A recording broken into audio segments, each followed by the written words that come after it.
Welcome to the voice of hero.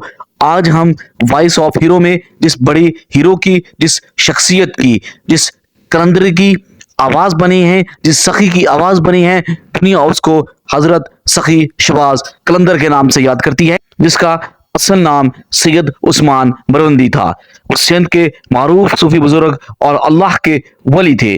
उनकी शख्सियत और तालीम ने बरसगीर पाको हिंद में सूफीज़म को फरोग देने में अहम किरदार अदा किया।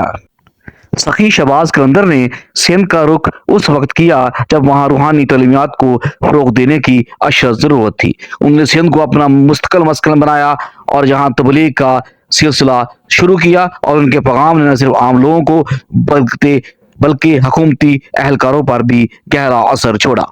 आप कलंदर के बहुत सारे मौजे थे, आप बहुत जलाली थे और आपकी बहुत सारी करामात थी। उनमें से हम एक बहुत मशहूर करामात का जिक्र करेंगे।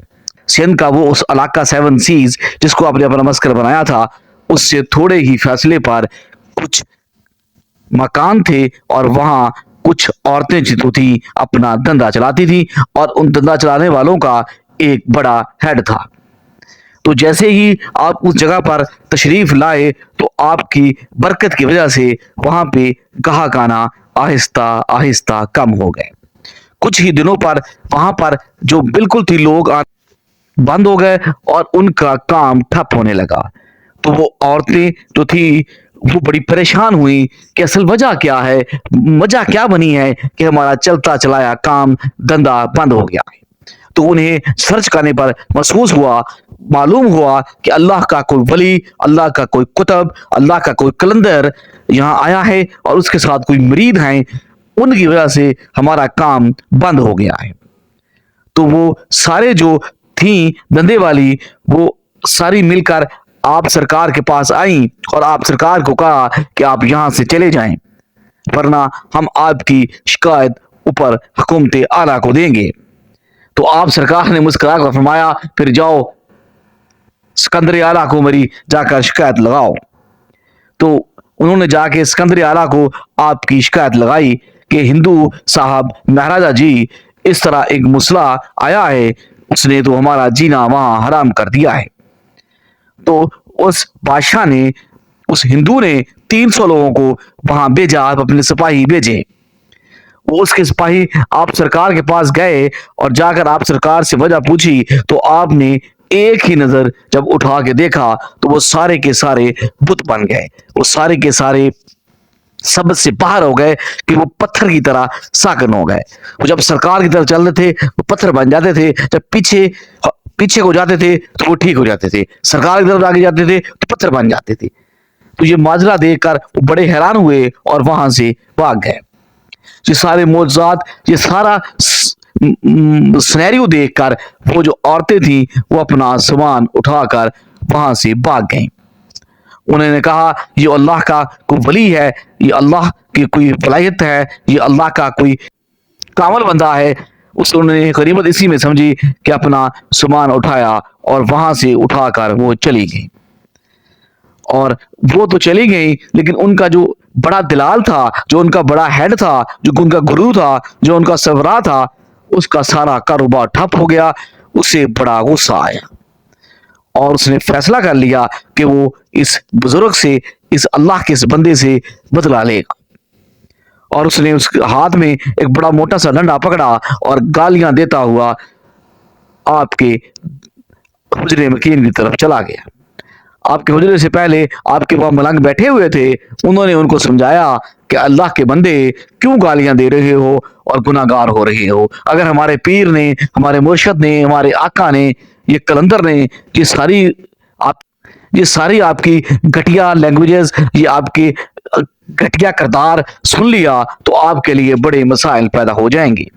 लेकिन उसकी आंखों पर पैसों की पट्टी बनी हुई थी, लालच की पट्टी बनी हुई थी, उसको पैसे नजर आ रहे थे, वो लालची था और उसके वो पैसे रुक गए थे और उसका लालच उसको मौत की तरफ लेके जा रहा था।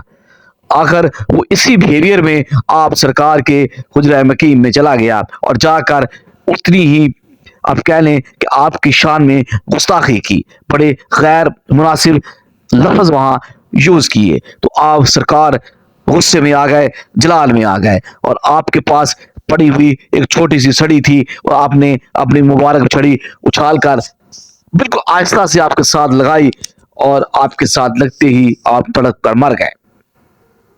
آپ نے اپنی مریدوں کو آواز دی, اور اس پاگل کتے کو لے جاؤ, اور اس پاگل کتے کو جا کر باہر دفن کر دو. اس دلائل کو لیا اور جا کر اس کی قبر کھودی اور اس کو وہاں دفن کر دیا.